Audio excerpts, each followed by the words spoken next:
नमस्कार, आप हैं निष्कर्ष भारत के साथ और मैं हूं मनोज चतुर्वेदी। कौन हैं ये दिल्ली यूनिवर्सिटी के प्रोफेसर शांतनु, जिन्होंने जनसुराज के युवा अध्यक्ष आनंद मिश्रा को दरकिनार करते हुए जनसुराज के नए युवा अध्यक्ष बन बैठे। हमारे साथ शांतनु ही हैं और उन्हीं से हम पूरी चर्चा करेंगे कि आखिर आनंद मिश्रा में कहाँ क्या कमी थी कि उन्हें दरकिनार किया गया और प्रोफेसर कुमार शांतनु को इस पोस्ट पर बैठा दिया गया।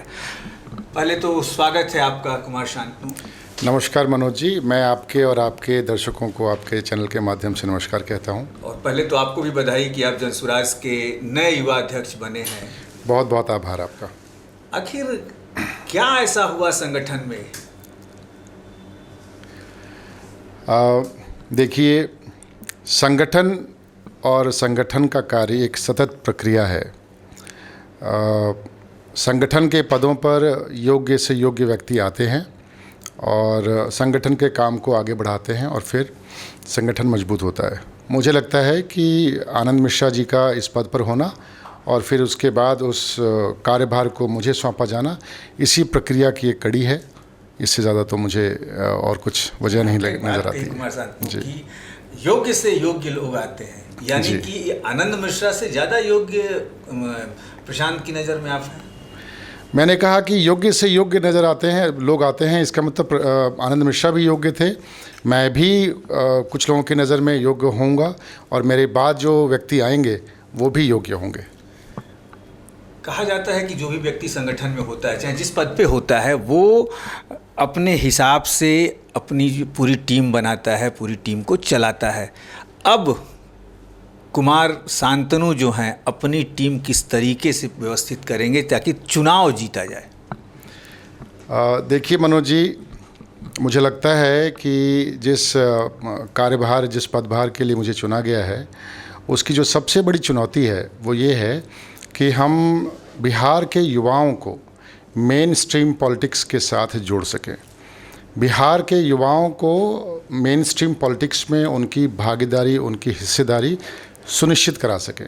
और साथ ही साथ ये भी मेरे लिए एक टास्क है कि पॉलिटिकल पॉलिसी मेकिंग में या पॉलिटिकल डिसीजन मेकिंग में अगर हम युवाओं की आवाज़ बनकर सरकार तक, पॉलिसी मेकर्स तक पहुंच पाएँ तो ये हमारी सफलता होगी। शांतनु जी, एक बात और कही जाती है कि अध्यक्ष बनने के बाद जिम्मेदारी बढ़ जाती है। आप युवा अध्यक्ष बने हैं, जहां बिहार का आधी से अधिक आबादी युवा है। इस आधी से अधिक आबादी को जोड़ने के लिए आपको अब जिला अध्यक्षों का भी चुनाव करना पड़ेगा, जनसुराज के ब्लॉक अध्यक्षों का भी चुनाव करना पड़ेगा। तो क्या पूरा डिसीजन आप ही लेंगे या कहीं ना कहीं प्रशांत का भी इसमें रोल रहेगा? देखिए, जहाँ तक संगठन का सवाल है, संगठन ऐसा तो है नहीं कि कुछ नया खड़ा करना है। संगठन ऑलरेडी बना हुआ है। संगठन के नाम पे अगर आप कहें कि जिलाध्यक्षों की नियुक्ति ऑलरेडी है, वो लोग सक्रिय रूप से काम कर रहे हैं। उनको एक साथ लेके चलना वो मेरी जिम्मेदारी है। और इस सारी प्रक्रिया में सिर्फ मैं एज अ युवा अध्यक्ष अपने डिसीजंस लेने के लिए स्वतंत्र हूँ, लेकिन ये मेरा कर्तव्य बनता है कि मैं अपने पार्टी के जो सीनियर लीडरशिप है उनके साथ एक तारतम्य बनाऊं और फिर उसके साथ हम लोग पार्टी के एक रोड मैप को तैयार करें। हर नेता के साथ एक लॉबी होती है, भाजपा में भी है, जदयू में भी है, राजद में भी है। हर नेता के साथ एक लॉबी होती है। युवा अध्यक्ष आप बने हैं, इसके पहले जो हैं आनंद मिश्रा थे, उनके साथ एक लॉबी होगी। उनकी लॉबी को अपने तरफ पूर्ण रूप से लाने में कितना सक्षम होंगे आप? मैं तो इतना ही जानता हूं कि मेरी एक लॉबी है और वो लॉबी है युवाओं की। इसके अलावा मेरी और कोई दूसरी लॉबी नहीं है। और जहां तक युवाओं को साथ में लाने का सवाल है, फिर से वही बात कह रहा हूं कि आप जब युवाओं को सामने लेकर आएंगे, आप युवाओं में नेताओं का चेहरा ढूंढेंगे, आप युवाओं को आगे आकर राजनीति में अपना हाथ आजमाने का मौका देंगे, युवाओं के मुद्दों को लेकर सरकार का घेराव करेंगे, तो लॉबी का तो सवाल ही नहीं पैदा होता। सभी युवाओं का साथ मिलेगा। किसी भी पार्टी का युवा संगठन जो होता है वो महत्वपूर्ण कहा जाता है कि मेरुदंड होता है, रीढ़ की हड्डी होती है। युवा ही उत्पात भी मचाते हैं, सरकार को घेरना है, सड़कों पर उतरना है, मंत्री के बंगले को घेरना है, सब कुछ युवा संगठन ही काम करता है।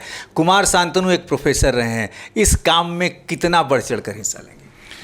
मनोज जी, बहुत अच्छा सवाल किया आपने। मैं चाह रहा था इस पे मैं अपनी बात, अपनी मंशा रखूं। मनोज जी, आज की समय में जो बिहार की राजनीति है उसमें सभी राजनीतिक पार्टियों ने बिहार के युवाओं को भीड़ इकट्ठा करने वाला एक टूल बना के छोड़ दिया है। सभी पार्टियों में युवा संगठनों को झंडा उठाने वाला एक ग्रुप बना के छोड़ दिया है। उनके मुद्दों के ऊपर रोड मैप तैयार करना, उनके मुद्दों को लेकर राजनीति करना, ये अभी किसी भी पार्टी में ये नहीं देखेंगे आप देखेंगे चाहे वो राजद हो या भाजपा हो या जदयू हो, अगर कहीं पर भीड़ इकट्ठा करना हो, किसी नेता के बंगले को घेरना हो, आप युवा संगठन को लेके आएंगे और युवा संगठन से आप वो सब काम कराएंगे। ठीक है, आंदोलन, युवा में ऊर्जा है, जोश है, युवा आंदोलन भी करता है, लेकिन युवाओं की जो रिक्वायरमेंट्स हैं, युवाओं का जो हक है और हिस्सेदारी है, वो बाकी वर्गों से अलग है। महिला वर्ग से अलग है, किसानों से अलग है। युवा वर्ग के लिए शिक्षा, रोजगार, ये सबसे ज़्यादा ज़रूरी है। रोजगार का पलायन, इसकी जिम्मेदारी तो इन्हीं सरकारी पार्टियों के मत्थे है। जन सुराज एक नई परिपाटी की शुरुआत कर रहा है, जहां पर युवाओं को सिर्फ भीड़ इकट्ठा करने के लिए नहीं इस्तेमाल किया जाए, युवाओं का जो राजनीति में पदार्पण हो वो उनके समस्याओं के निदान के लिए किया जाए। इस तरफ मेरा रुझान रहेगा। दूसरी बात, आपने कहा कि मैं प्रोफेसर हूँ, बिल्कुल सही कहा आपने, और मैं पिछले 22 सालों से शिक्षा जगत में काम कर रहा हूँ और इसके नाते मेरा युवाओं के साथ संपर्क हमेशा बना रहा है। उनकी क्या रिक्वायरमेंट्स हैं, उनके एकेडमिक रिक्वायरमेंट्स क्या हैं, उनके स्पोर्ट्स के रिक्वायरमेंट्स क्या हैं, अगर उनको स्किल देना है तो उसकी रिक्वायरमेंट क्या है, उनकी पॉलिसी मेकिंग में भी मैंने कई जगहों पर अपना रोल निभाया है, तो मुझे बखूबी पता है और मैं उन मुद्दों को आगे लेकर चलूँगा। मैं आपके चैनल के माध्यम से एक और बात कहता हूँ कि मैं भारतीय वायुसेना की तरफ से फ्लाइट लेफ्टिनेंट की ऑनररी रैंक से भी सम्मानित हूँ। ये सम्मान मुझे एनसीसी ऑर्गेनाइजेशन की तरफ से मिला था और मैं एनसीसी ऑफिसर भी रहा हूँ। तो जो एनसीसी कैडेट्स हैं उनके साथ मैंने बहुत क्लोजली काम किया है, सामाजिक कार्यों के लिए काम किया है। एनसीसी के कैडेट्स की भूमिका सामाजिक कार्यों में और समाज को एक अवेयरनेस के कैंपेन्स की तरफ लेके जाना। तो आप युवा शक्ति का जो यूज़ है, अगर वो पॉजिटिव डायरेक्शन की तरफ करेंगे तो निश्चित रूप से युवा अपनी जगह पाएगा। हर युवा राजनीति करने के लिए नहीं आता, लेकिन युवाओं की जो समस्या है, उनका जो अधिकार है, वो एक अलग सेगमेंट है। आपको उसके ऊपर ध्यान देना पड़ेगा और उसके सेंट्रिक, उसके इर्द गिर्द आपको राजनीति करनी पड़ेगी। जो बड़े संगठन हैं, वहाँ पर जब कोई पॉलिसी डिसीजंस होते हैं या किसी पार्टी का कोई एक मुद्दा बनता है, तो उसमें युवाओं के मुद्दों को भी इनकॉर्पोरेट कराना मेरी प्राथमिकता होगी। प्रोफेसर साहब, सबसे बड़ी समस्या बिहार में हैं, आप बिहार के ही रहने वाले, यहाँ के युवाओं का एकेडमिक जो ये है, मतलब यूनिवर्सिटियों का जो क्या कहते हैं उसको, 3 साल का कोर्स 5 साल में पूरे हो रहे हैं, 6 साल में सेशन पूरे हो रहे हैं। सबसे पहले आप क्या इस मुद्दे पर विचार करेंगे? मैं आज से मैं दोहरा देता हूँ, 3-4 महीने पहले एक पत्रकार भाई ने ये बात मुझसे पूछी थी कि अगर आपको एक कोई मुद्दा आपको लेना हो शिक्षा में तो आप क्या लेंगे। तो मैंने कहा था कि ये जो एकेडमिक सेशंस लेट हो रहे हैं उसको मैं चाहूँगा कि वो सुधारा जाए, और उसको सुधारने के लिए कोई बहुत बड़े रिसोर्सेज की आवश्यकता नहीं है, सिर्फ आपको एक गुड गवर्नेंस और गुड मैनेजमेंट की आवश्यकता है। आप शिक्षा जगत में, आप यूनिवर्सिटीज़ में अगर आप अच्छी मैनेजमेंट के साथ काम करें तो वो आप 3 साल का जो आपका कोर्स है वो 3 साल में, 4 साल का कोर्स 4 साल में और 5 साल का कोर्स 5 साल में आप उसको पूरा कर सकते हैं। मैं इस बात पे इतना ज़ोर इसलिए देता हूँ क्योंकि 1 से 1.5 महीने की देरी की वजह से एक स्टूडेंट अपने करियर का 1 साल ख़राब कर लेता है। आप कहीं पर फॉर्म भरने से वंचित रह जाते हैं, आप हायर कोर्सेज़ में एडमिशन लेने से वंचित रह जाते हैं, आप कहीं बाहर जाएंगे तो आपका सेशन लेट हो गया है तो आपको कहीं पर एडमिशन नहीं मिलेगा, आपको 1 साल के लिए वेट करना पड़ेगा। तो वो जो यूथ का प्राइम 1 साल है या 2 साल है वो ख़राब ना हो, ये सबसे बड़ी प्राथमिकता होनी चाहिए। दूसरी जो बात मैं शिक्षा के लिए कहना चाहूँगा कि बिहार में सिर्फ स्कूली शिक्षा की बात ना हो, बिहार में हायर एजुकेशन की भी बात हो। हम तब मानेंगे कि बिहार की शिक्षा और बिहार की शिक्षा नीति सफल है जब बाहर के राज्यों से बच्चे आकर हमारे संस्थानों में पढ़ना शुरू करेंगे। आज के समय ये बात एक कोरी कल्पना लगती है। मैं चाहता हूँ कि जन स्वराज जब सरकार में आए तो ये आप देखेंगे कि ये बात सच भी होगी। हम ऐसे संस्थानों का विकास करेंगे, जो अभी संस्थान हैं उनको हम इतना उन्नत बनाएंगे कि बाहर के राज्यों से लोग आकर पढ़ें। टैलेंट की कमी तो हमारे यहाँ नहीं है, हम यहीं से जाके बाहर टॉप कर रहे होते हैं। मैं यहाँ से हंसराज कॉलेज में गया था, I was university topper for my graduation. जब आप बाहर जा रहे हैं, वहाँ पर आप जाके पढ़ाई कर रहे हैं, जब आप आईएएस बन रहे हैं, आईपीएस बन रहे हैं, कोचिंग्स की वहाँ पर आप व्यवस्था कर रहे हैं, यहाँ पर सरकार क्यों नहीं करती? मैंने कल एक न्यूज़ आर्टिकल पढ़ा कि सरकार जो है वो ई लाइब्रेरी का प्रोविज़न कर रही है। अब चुनावी वर्ष है, 4-5 महीने में हम चुनाव में जा रहे हैं, तो ऐसा लग रहा है कि अब युवाओं को एक कोई लॉलीपॉप देने की कोशिश हो रही है कि भाई हम तुम्हारे लिए ई लाइब्रेरी बना देंगे। उस ई लाइब्रेरी में कुछ भी नहीं है, एक कमरा है और एक वाईफाई है। आपको लगता है कि आज के समय में किसी युवा को डाटा और वाईफाई की कमी है? आपको ध्यान देना चाहिए कि युवा हमारे किसी कंपटीशन के लिए कैसे तैयार हों। आज के हमारे युवा को कोई स्किल कैसे हम सिखा पाएँ। एनएसडीसी का एक अच्छा प्रोग्राम था, आप बिहार में देखिए उसकी स्थिति क्या है, बहुत ही ख़राब स्थिति में चल रहा है। आप गांव के युवा को देखिए, वो आप जो एक आईटीआई की व्यवस्था हुआ करती थी वो बिल्कुल लचर और चरमराई हुई है। तो युवाओं के साथ आप उनको सिर्फ राजनीति में इस्तेमाल मत कीजिए, आप युवाओं के लिए बात कीजिए, युवाओं के समस्याओं के इर्द गिर्द आप अपनी राजनीति कीजिए, देखिए युवा आपके साथ आएगा।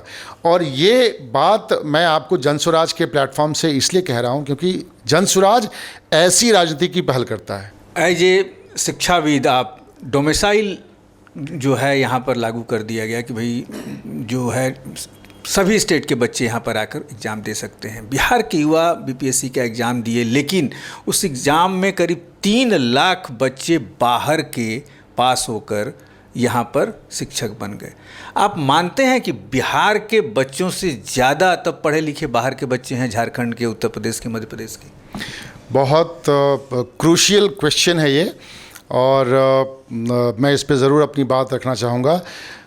जब बिहार में पलायन की मार से बिहार का हर घर जूझ रहा है, आप एक भी घर मुझे बता दीजिए जहाँ से 3 से 4 लोग बिहार से बाहर काम न कर रहे हों, या तो वो शिक्षा के लिए गया है या फिर नौकरी के लिए गया है।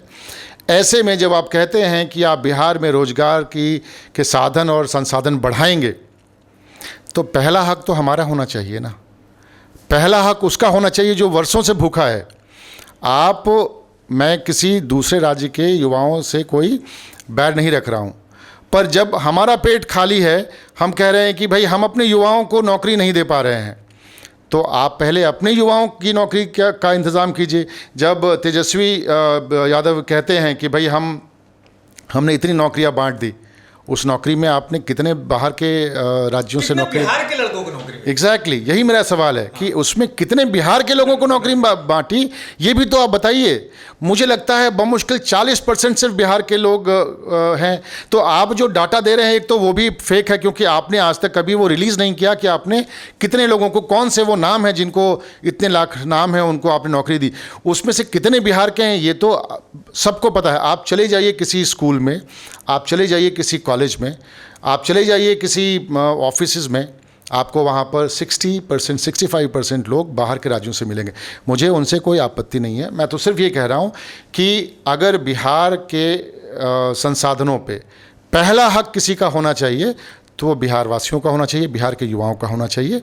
तो मुझे लगता है कि बिहार के युवाओं को डोमिसाइल के रूप में एक प्रेफरेंस मिलना उनका एक वाजिब हक है। प्रोफेसर शांतनु, बिहार से दिल्ली जाते हैं, टॉपर रहते हैं। क्या प्रोफेसर शांतनु को बिहार में आकर या बिहार में नौकरी नहीं मिली कि दिल्ली में नौकरी करनी पड़ी? बड़ा सटीक सवाल है ये आपसे।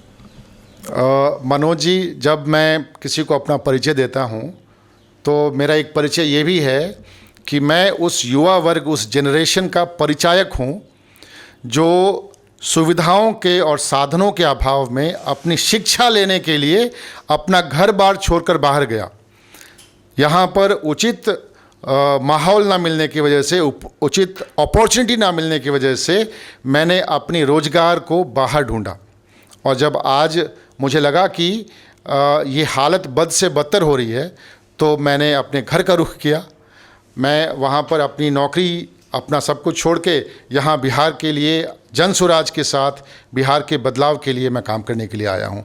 तो ये जो पलायन और शिक्षा का दंश है, ये 30 साल पहले मैंने बर्दाश्त किया था और आज के समय में भी ये उतना ही रेलेवेंट क्वेश्चन है, उतना ही ज्वलंत सवाल है। तो मुझे इसलिए लगता है कि चाहे वो जंगल राज रहा हो 15 साल और उसके बाद जो बदला, लगा कि हमें कि कुछ विकास मिलेगा, लेकिन वो विकास अब ब्यूरोक्रेसी के प्लेग से ग्रस्त हो गया है। तो अब वो अधिकारी राज में बदल गया और स्थिति वहीं की वहीं है।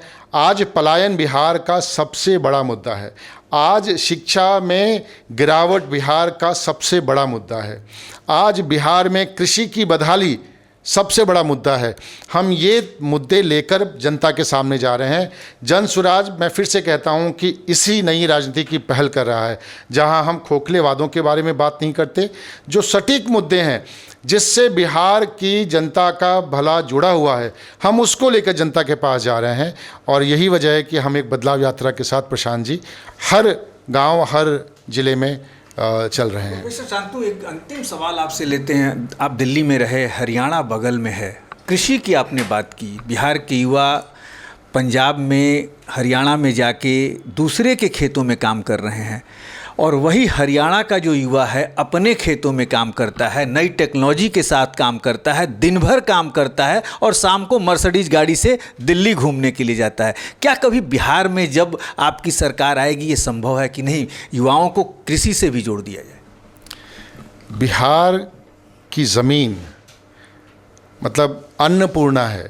आप यहाँ की मिट्टी में जितनी उर्वरा शक्ति है वो शायद कुछ ही कम राज्यों के ज़मीन में होगी। हमने अपनी कृषि को उसी पुरातन कन्वेंशनल तरीक़ों से रखा और इसकी वजह ये है कि आज हमारा जो किसान है वो भूखों मर रहा है। उसके पास किसानी छोड़ के कुछ और करने के लिए वो तैयार है, पर किसानी नहीं करना चाहता। उसको लगता है कि 4 महीने अपनी हड्डियां गलाएगा वो खेत में, बारिश हो गई या कोई मौसम ख़राब हो गया तो उसकी फसल ख़राब हो जाएगी, सरकार की तरफ से उसको कोई मदद नहीं मिलने वाली। उसको ये भी डर लगता है कि 4 महीने अगर सब कुछ ठीक भी रहा तो उसके पास उस फसल को बेचने के लिए सही मूल्य नहीं मिलेगा। उसको ये भी लगता है कि अगर उसने वो बेच भी दिया तो समय पे पैसे नहीं मिलेंगे और अगर पैसे मिल भी गए तो वो उतना समुचित नहीं है कि वो अपने परिवार का पेट भर सके। तो लोग अब खेतों को बटैया पर दे के कहीं चले जाते हैं। हाँ, जो खेतीहर किसान हैं जिनके पास ज़मीन है उन्होंने गरीबों को दे दिया कि भाई तुम बटैया पे काम करो, उनका दोहन अलग हो रहा है। अगर हम अपनी खेती को कैश क्रॉप्स की तरफ, नकदी फसलों की तरफ लेके जाएं तो बहुत बड़ा पोटेंशियल है। आप देखिए हमारा बिहार लीची के उत्पादन में भारत में अग्रणी था। अब आप पाएंगे कि उनके कंपटीशन में कई और डिस्ट्रिक्ट्स भी आ गए हैं। मुजफ्फरपुर की लीची तो वर्ल्ड में फेमस हुआ करती है। आप अगर इस छोटे छोटे प्राधिकरणों को बढ़ावा नहीं देंगे तो कृषि का भी हाल वैसा ही होगा। आप यहाँ पर कितनी उन्नत वैरायटियाँ हुआ करती थी आम की। मखाना का जो बोर्ड है, आपने मखाना बोर्ड का तो अनाउंसमेंट तो कर दिया, अभी मोदी जी आए थे, बजट में उन्होंने मखाना बोर्ड का एक दिया तोहफा, पर मखाना बोर्ड से आप पूरे बिहार की कृषि तो नहीं बदल सकते हैं।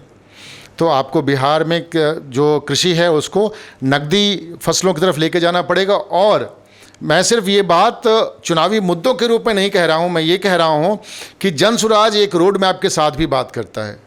जनसुराज कहता है कि अगर हम नकदी फसलों की तरफ जाते हैं तो उसमें जो मज़दूरों की समस्या है वो मनरेगा से जोड़ी जाए। हम सबको पता है कि मनरेगा में कितनी धांधली होती है। साइन करा कर आपके घर में 10% पैसा भेज दिया जाता है और 90% पैसा जो है वो बिचौलिए खाते हैं।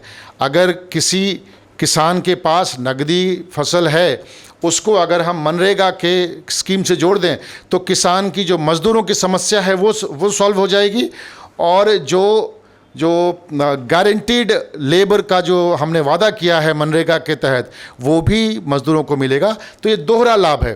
तो जनसुराज कहता है कि हम बातें तो करें, वादे भी करें, उस वादों को पूरा कैसे करें उसका रोड मैप भी हम तैयार करके देते हैं। इसलिए मैं कहता हूं कि एक सकारात्मक राजनीति के साथ हम आगे बढ़ रहे हैं और हमें जनता का भरपूर सहयोग मिल रहा है। अंतिम सवाल, सरकार बनती है तो प्रोफेसर शांतनु मंत्रिमंडल ज्वाइन करेंगे या पलायन और शिक्षा का रोड मैप तैयार करेंगे? मैं बिहार के विकास के लिए, बिहार के भलाई के लिए काम करता रहूँगा। मंत्रिमंडल या पद की लालसा से मैं इस पार्टी में नहीं जुड़ा हूँ। मेरा जो विजन है वो बिहार को बदलते हुए देखना है, चाहे वो अगले 2 साल में हो, अगले 5 साल में हो, अगले 10 साल में हो। पर मैं चाहता हूँ कि मेरा बेटा या उसका जो बेटा है वो बिहार के स्कूल और कॉलेजेस में आके अपनी शिक्षा ले।